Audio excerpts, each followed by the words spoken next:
super happy to see you all today. Appreciate you joining us to hear about what we are very excited about at EdSystems, the Illinois, what we're calling the Illinois Math Badging Initiative, IMB. And super happy to have you here. Let me throw the link to this deck in the chat for you, and feel free to save it, follow along, whatever makes you happy. So there we go. Yeah, so I think Heather, if you can go to the next screen for us. Okay, so please let us know you're here. If you could throw in the chat your name, your title, your organization, and also please feel free to use the chat or unmute for comments or questions. Really, anytime. We want this to be a very collaborative space. But you are in for a treat to hear about some very, very exciting and innovative activities going on in what we have right now, 5 pilot sites for our math badging initiative. If you could go to the next slide, please. So I will do a quick introduction to the badges, and then we will hear from our pilot sites, including Charleston High School, the Illinois Math and Science Academy, Phoenix STEM Military, and you've got a really special treat there. It's a secret. Ridgewood, Round Lake, and then some about our virtual transitional math and how the badges work there, and then a little bit of more information at the end. So glad to see you all. Thanks everyone for throwing in the chat that you're here. And then we will after each presenter, after each pilot, we will take just a minute or two to take any questions that are right there and on top of mind, and then hopefully at the end we'll have time for even more questions. So we will move forward here. If you could go to the next slide, Heather.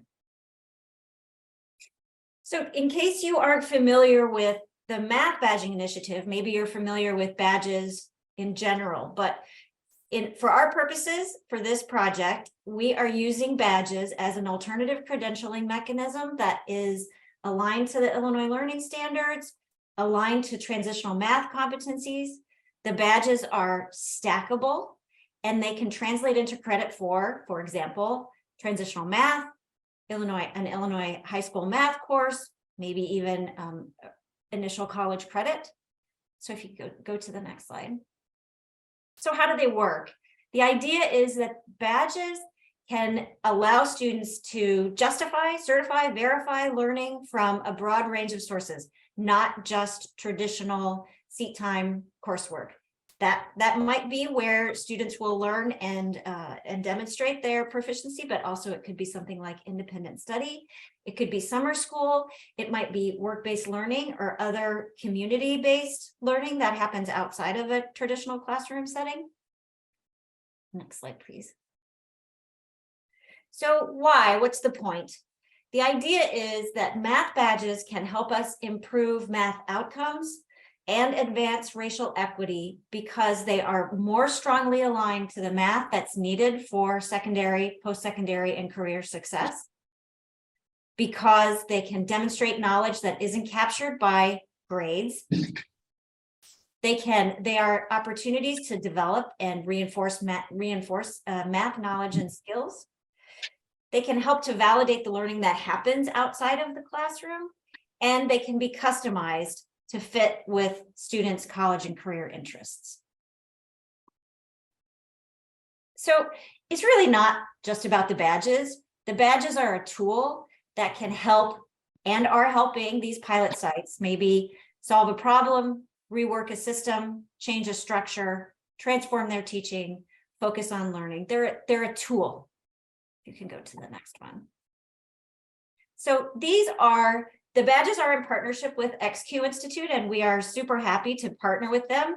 They are providing not just the badges, but really a whole slew of supports to go along with implementing badges well. And you'll hear some about that as we move along. Let me just do a quick little deep dive into what the badges actually are, if you can go to the next one. So each badge includes mathematical content and practice expectations. It includes some learning principles, some examples of rich problems, and the evidence of learning. So how students are able to show that they have mastered this content. And those, I won't go into too much because I really want you to hear more from the pilot sites, but that includes not just a regular kind of online assessment, but also portfolio assessment and performance assessment. So we are excited to see how all of these pilots are using this really innovative way of getting into math. Sorry. Yes. Thanks, Heather. If you can go to the next one.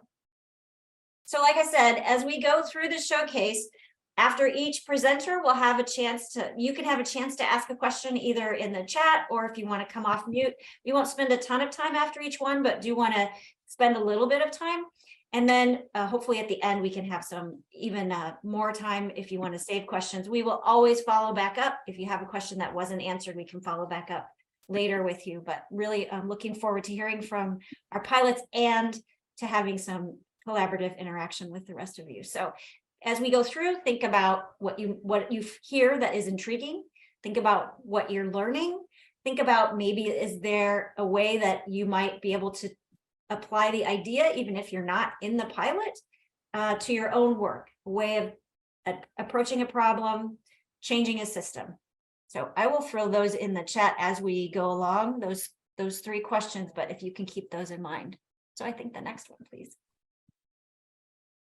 Happy to welcome Charleston High School as one of our pilots, and I'm going to turn it over to them to talk about what they're doing with the math badges. Yes, so really quickly, just a little bit about us. We are a rural community in East Central Illinois, and we've been for about the past 4 or 5 years really diving into competency-based education and really living in that world. And along with that, we've definitely had a lot of successes and then definitely had a lot of challenges. And I see some of the math badges as being something that we can look to in the future to really provide some help with some of the questions that we had. So one of the things that we have going on is we're looking into our career pathways, which I have listed here. So basically, what we're looking at is having students by the end of their freshman year start to think about, okay, what am I interested in? What is a potential career for me? And really trying to get them courses that make sense for them in their future. We're really looking forward to trying to prepare our students for their future, regardless of where they're, what decisions they're making. So our pathways include agriculture, food and natural resources, arts and communication, finance, business services, human and public services, health sciences, technology, information technology, manufacturing, engineering, technology and trades, and education. And we're pretty early on in this process, but one of the things that we're really working towards is making classes that make sense for students who have these interests. So if you go to the next one. So just a little bit of a timeline and how we plan on using our career pathways. Our 7th and 8th graders will begin a career exploration. So they'll have the opportunity to kind of look into what potential path they might want to take. 9th graders continue this work. And then by the end of their freshman year, we're looking at them really kind of trying to choose a pathway, what things intrigue you, what's something you might enjoy doing, so that we can, by their 10th year, have them take courses based on their chosen pathway. And then our 11th and 12th graders are going to continue coursework, but then they'll also have the opportunity to do some work-based learning experiences. So we're really wanting to get them out into the real world where they can see what careers look like, work with professionals that are doing it now. And hopefully by the end of this, have the opportunity to potentially earn some industry credentials or some certifications. And then we're at the very early stages of potentially having them complete a cornerstone project where they're able to show like, hey, while I was at Charleston High School, this is what I learned and this is what I'm ready for moving forward. We're really early on the stages of that, but I'm hopeful as we move towards pathways that we can work with these badges to make courses that make sense for our students so that they're learning what they need to learn, and really trying to increase motivation, eliminate some of the why do I have to learn this type of a thing. So if you can move on to the next one. So I'm very excited that next year we're going to be offering geometry and construction. And this is really going to be our first course that we really connect to our math badges, which I'll get to here in a minute. But basically anyone who chooses the manufacturing, engineering, technology, and trades pathway would be in this geometry and construction course. And what the course will be is it'll be a geometry course as well as a construction course. So it's a double block class, which will give us plenty of time to cover both geometry concepts as well as some construction skills.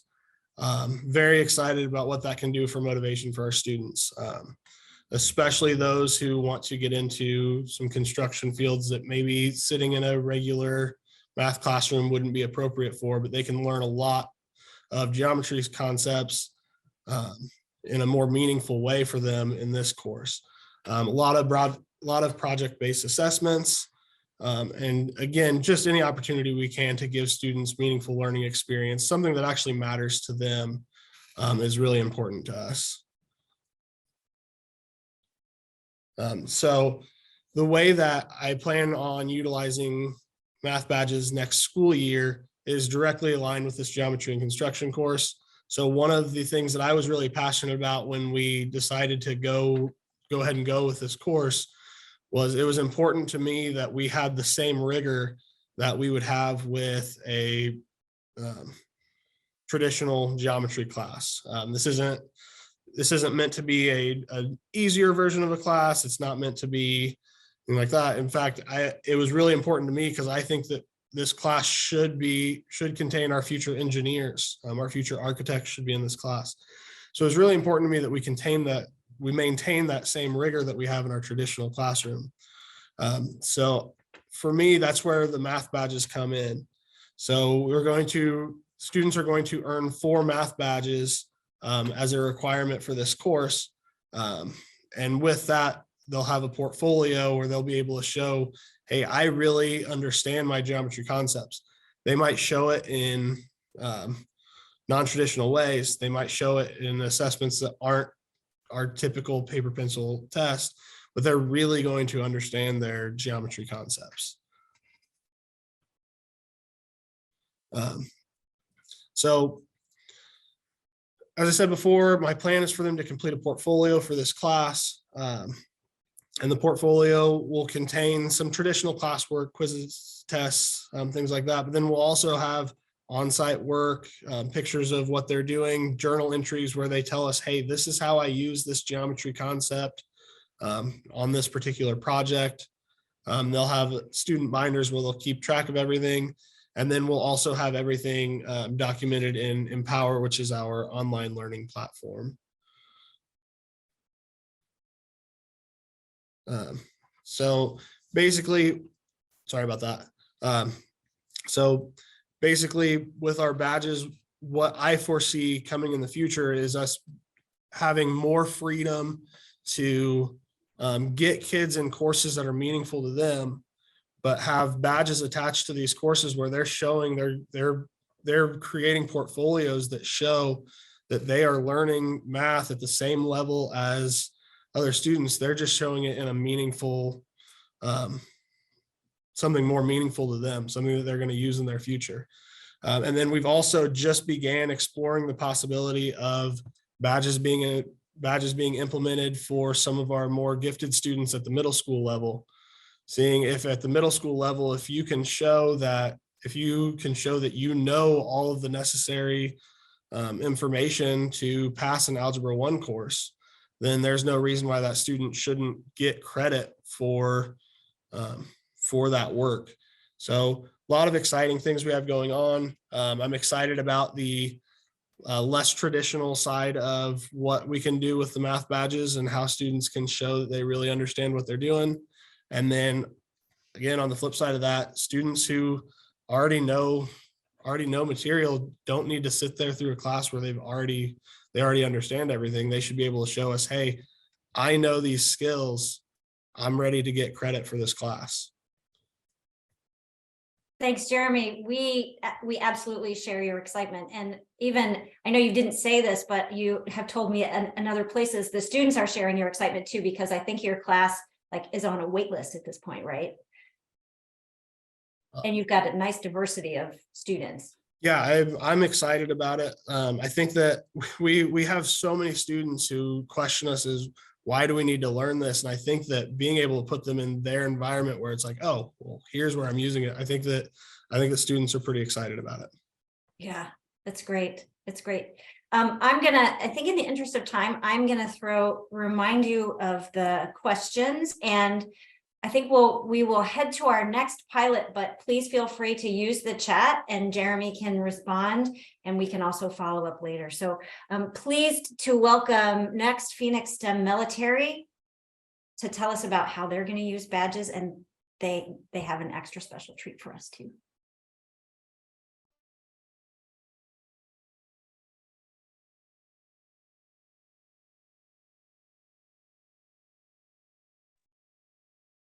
Give them a second to get on with us.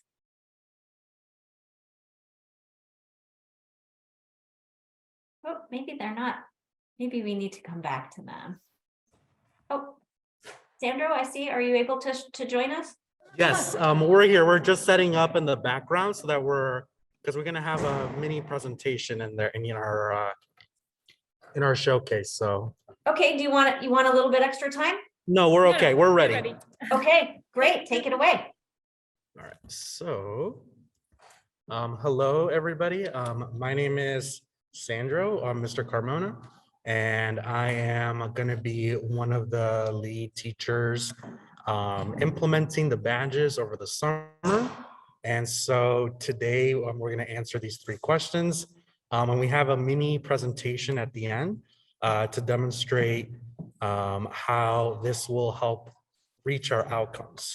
So how are we using the badges? So the way that we're going to be implementing the badges is we're going to use it as acceleration for our CBE. We want to make sure that we're incorporating them in our engineering and math classes. And within those classes, they're going to be completing projects, which in each of these courses are going to be offered in the summer. So all of these projects that students are doing in our IED courses, they're going to demonstrate in those projects in relation to those, the math standards. And then once they complete those activities, then they'll get badges. This will allow us to have equity and access to more opportunities at our school, such as robotics, internships, dual enrollment courses.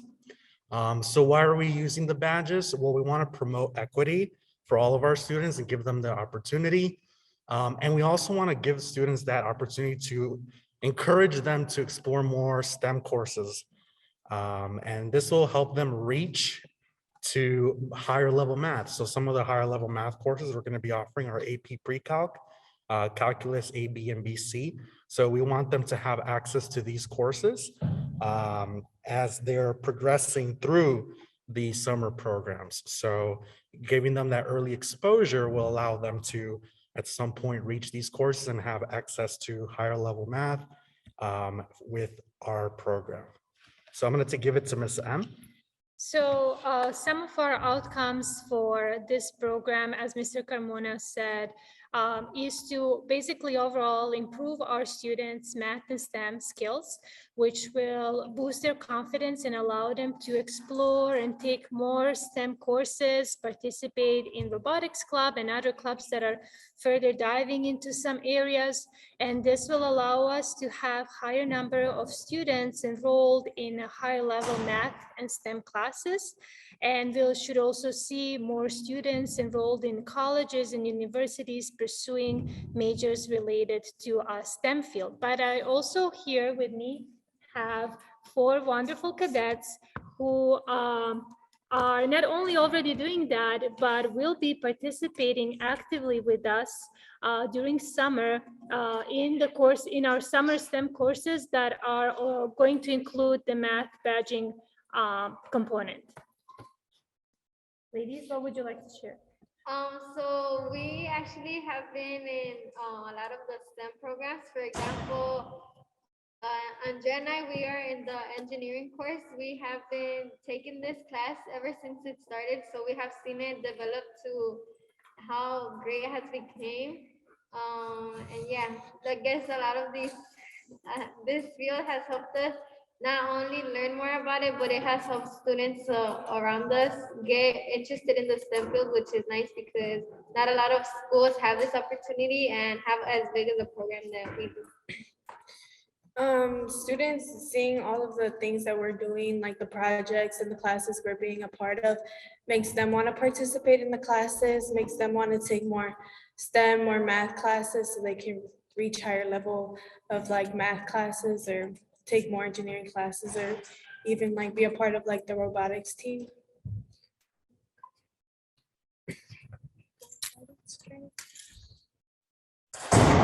So being able to take these STEM classes, I took AP Computer Science, has actually better prepared me for doing things that actually involve getting hands-on work, like the robotics team, which I'm co-captain of.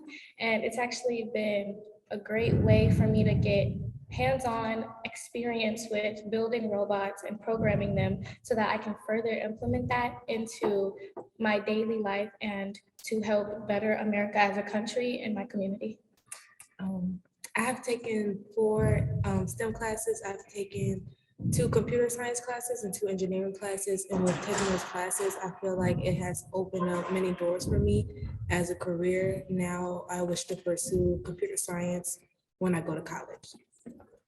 And here with us today, we also have our wonderful robotics team, actually our drivers who are doing their practice. And here is our main driver. Good afternoon. My name is Aguilar, and I'm the head driver of the robotics team. And today we're going to be showing a demonstration on how we could use the robots. We have 2 models of these robots, a really tall one and a pretty short one. And we're going to be putting them onto the bolts that we have here. And it's not in the time better.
So do you have any questions for us? Any comments?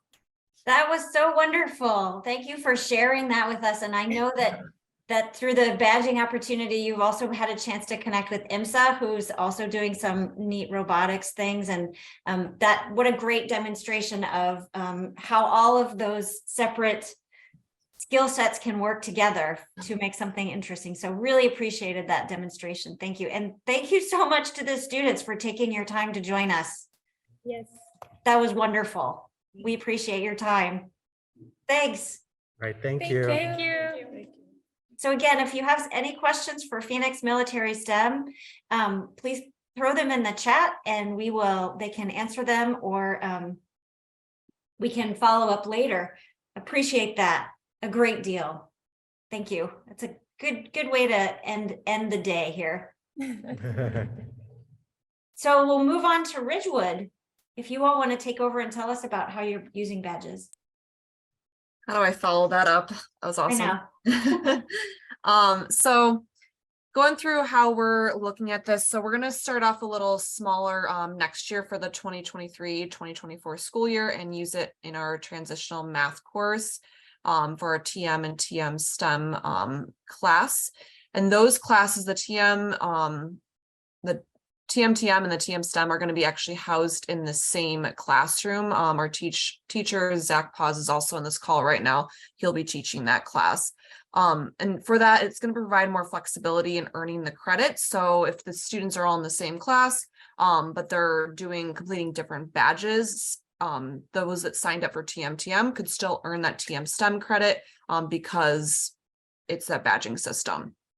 So it's that flexibility of earning the credit while working in the same classroom, and then potentially some outside experiences as well. So that's how we're starting off, just to kind of get used to that badge framework.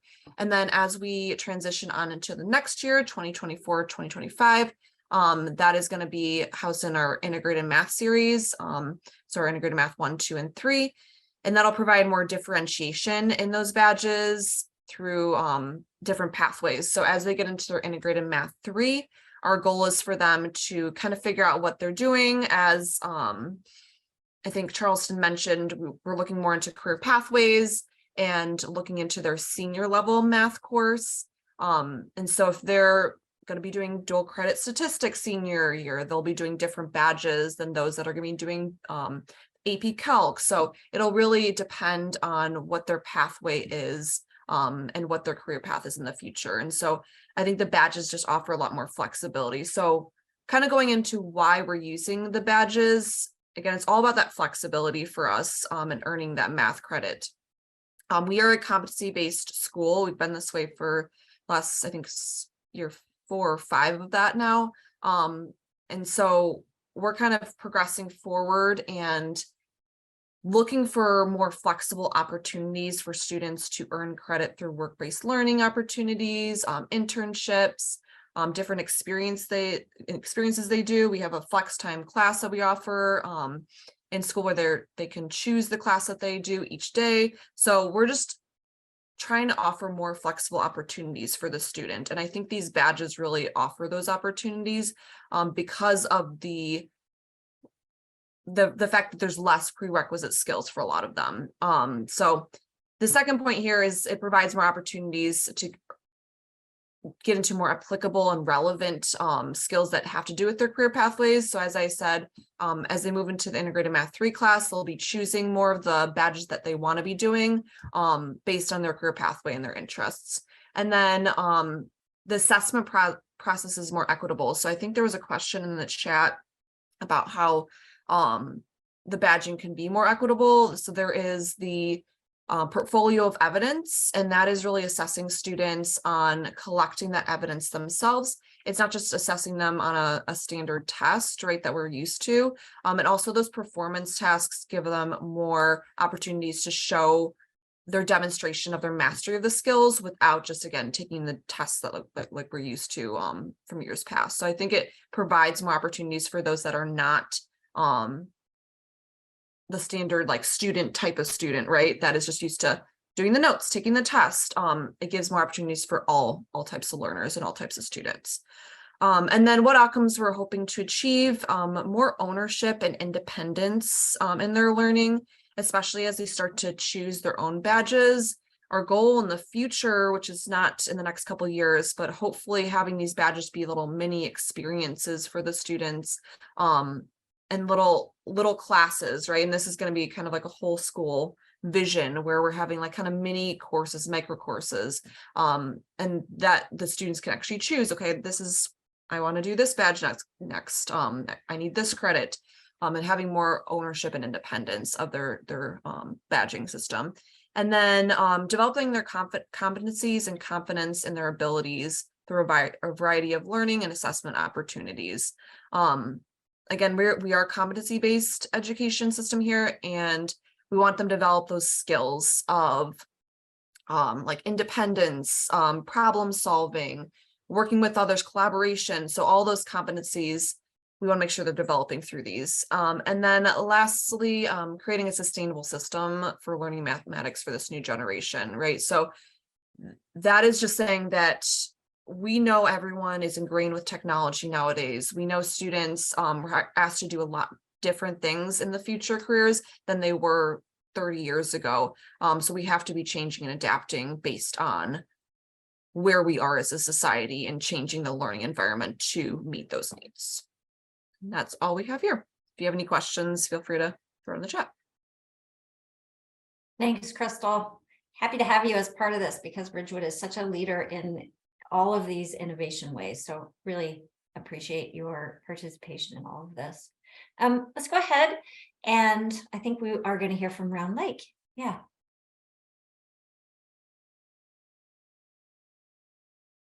I know they were having some problems with. Hi, everyone. Sorry, we're Ah, here. We just had somebody pop in for a second. Great. Welcome, Kara. We're around Lake High School. We are in the suburbs of Chicago, barely far out there in the suburbs. And we are going to be talking about our use cases. We've been really focusing on that transforming teaching portion of everything and thinking about how we can take what we're already doing and take the experiences we're already having in our curriculum and certifying in other ways, trying to provide alternatives to that traditional assessment method that our students are not as successful with and feel a lot of anxiety around, and thinking about how we can help them reach their goals without having that singular issue really bog them down. So we specifically have one of our teachers here today who's going to talk about how we have used badges in her class and a couple other things that we're planning on doing. Hello, everyone. So in my classroom, we have been focusing on placing greater levels of ownership on the students. They have a lot more choice. They are focusing on different learning goals at different times and choosing what interests them specifically as it relates to the math concepts. Which is helping them develop growth mindsets. Yes, you may struggle at math, but that doesn't mean that you are bad at math. It just means that you have room to grow. We are taking classwork, homework, and any sort of real life relatable situations, creating math experiences that are counting for students. We plan on using this data for math placement decisions, just as another tool to help fit students into classes that will work best for them. And more importantly, and the biggest selling point to students is that we are able to assess them in alternative ways. They are able to show us their mastery versus us telling them this is how you have to show us mastery. We're no longer choosing how they're showing their mastery. They're saying, oh, look, I have done this, and I'm going to explain to you how I have mastered this skill.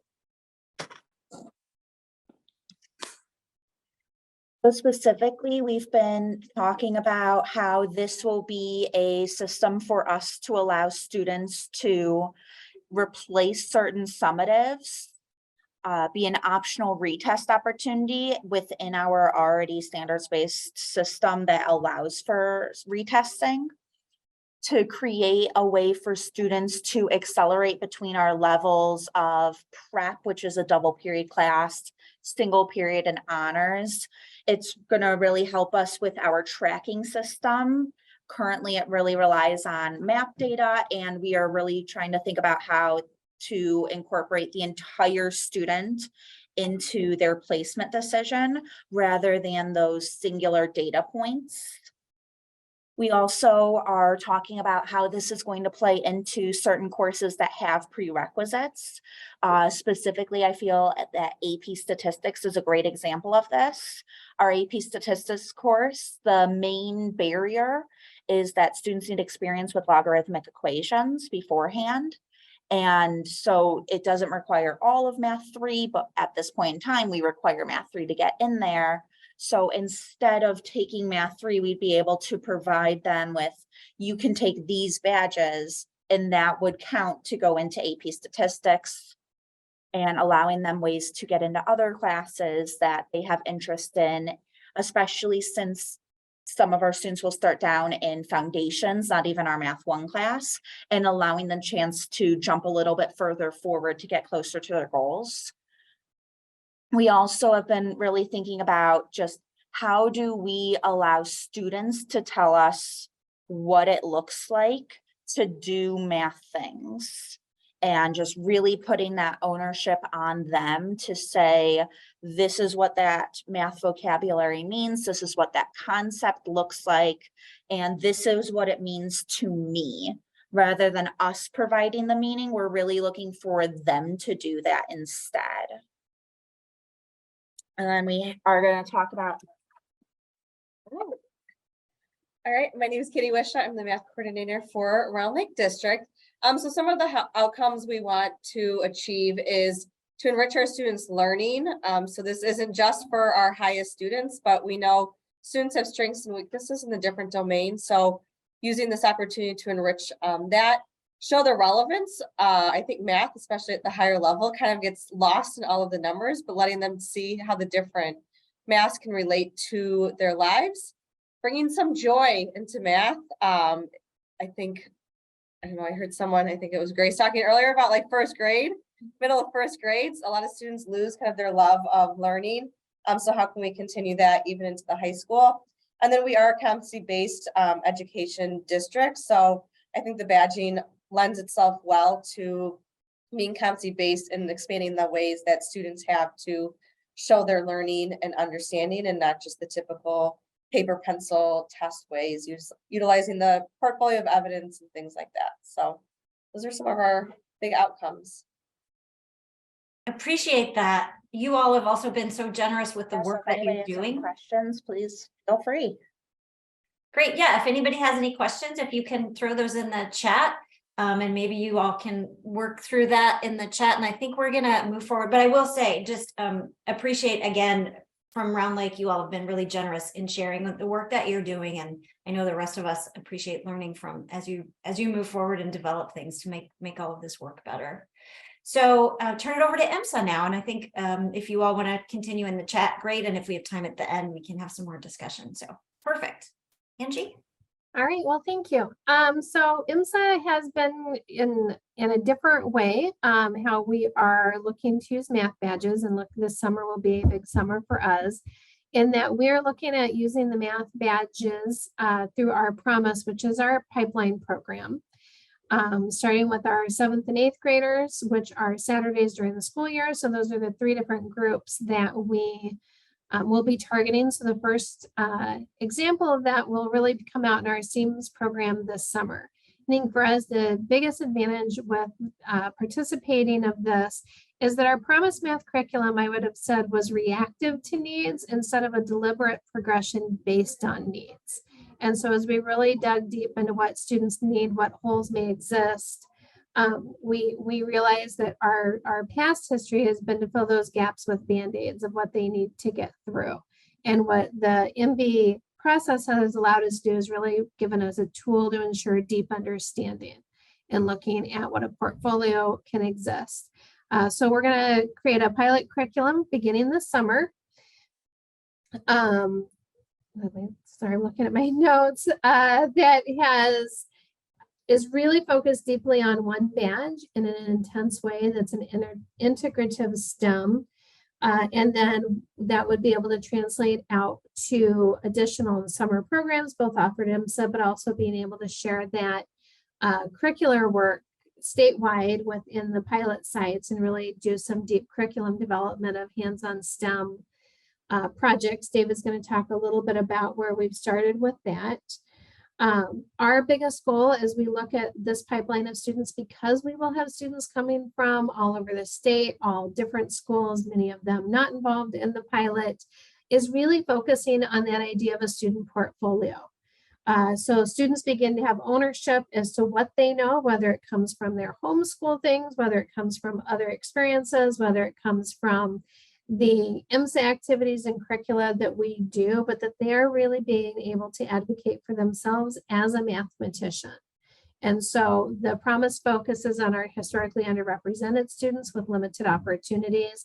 And so building within them the capacity to speak to their math abilities and advocate for what they know, where they know, how they know, and how they can demonstrate those pieces.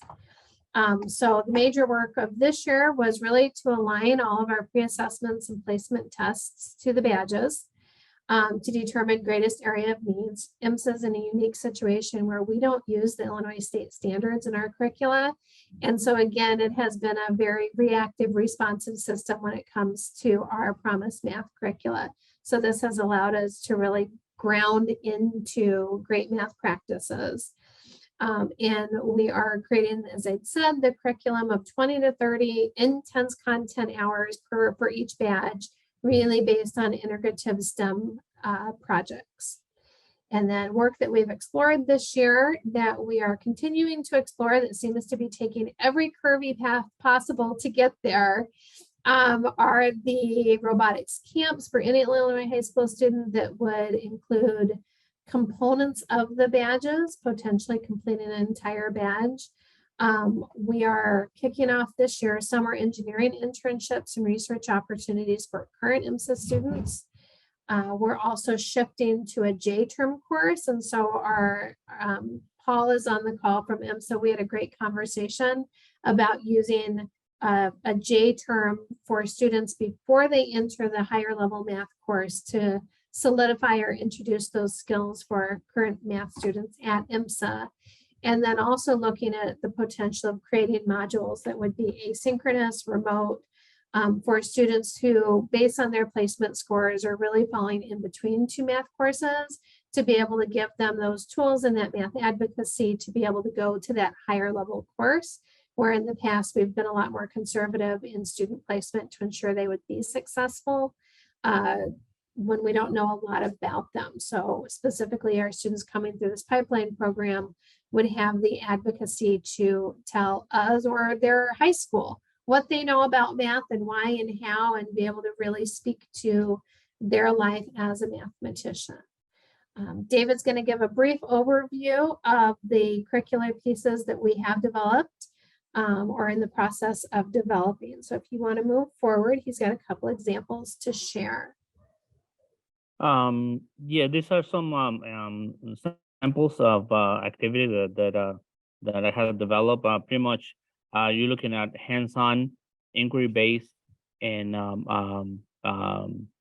kinesthetic learning. So pretty much it's just for totally different than what you see in the classroom. So for example, the first one is just a regular game for the student, but in reality, we are doing a data analysis on it. So pretty much, we're taking the the standards and the skills the student is required, or we're going to explore, and the specific budgets and so pretty much analyzing these type of activities through games and through real life situations. So for example, in the first one, they're gonna buy a car. It's something real for any teenager to wanted a car, but they go through the whole process of interest rates, payment plans. So pretty much a lot of calculations, a lot of math and analysis and research on the simple task of buying a car. So pretty much that's how we're integrating these kind of activities. And then just to make it fun for the kids, as you can see on the last column, they have to roll the dice, and pretty much just using the die. If you get a 1, you get 0 down payment, so on and so forth, just to have everything random, and pretty much for the students to go through different real situation with a lot of math involved, without really knowing, without really experiencing the math. So this is totally a non-traditional approach in the classroom. If you can move to the following slide, I'll show you the next activity. So in this one, as you can see, we have just a map, and they have to pretty much, they're tracking a shipment. So think about Amazon, think about, again, to connect it to skills, to a career, or once again, data analysis. That is huge, and also interpretation of data, interpretation of results. So many times, I taught math for 17 years before IMSA, and usually we get an answer, but we don't know what that means. How many students in the bus, blah blah blah. Many times the answer is like 14.3. Okay, so you have what, 14 students on one hand. What's the 0.3? Is it just the interpretation of results? And this is exactly what we encounter. And they have to do a order of operations in order to get the coordinates for their shipment. So it's just, and it's just a big idea, that I'm sharing, but it's pretty deep. They do research, they do presentation, they have to do speeches about it. They have so a lot of taking the realistic scenario, and focusing with just very specific ideas. If you go to the next slide, I will show you something else. So for example, here, as you can see, we have the currents. We're still, again, with some realistic situation, and we have a spill, some Doritos and some Nike shoes and so on and so forth, and the spill is in by Africa, and years later or months later, we found the shipment by the US.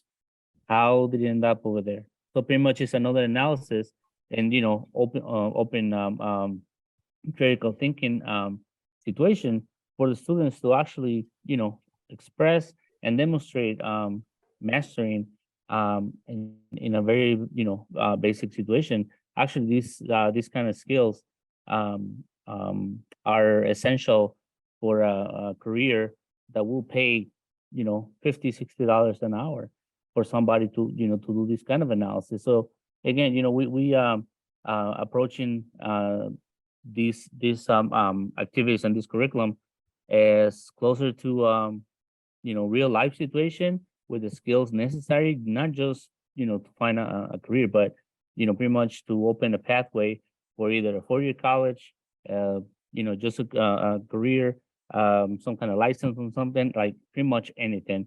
So we're preparing the students for whatever pathway they're shooting for. Okay. Thank you so much. Those are fascinating. I'm going to actually sit with this one for a bit. This is really, really fascinating. And thanks for sharing your draft examples. I know we've also really enjoyed having EMSA as a partner through this. And I'll talk a little bit at the end about how excited EdSystems I have been in working with this group of pilots, because of how innovative and generous, and what a great community it's been. It's really the highlight of my week when I get to meet with all of you.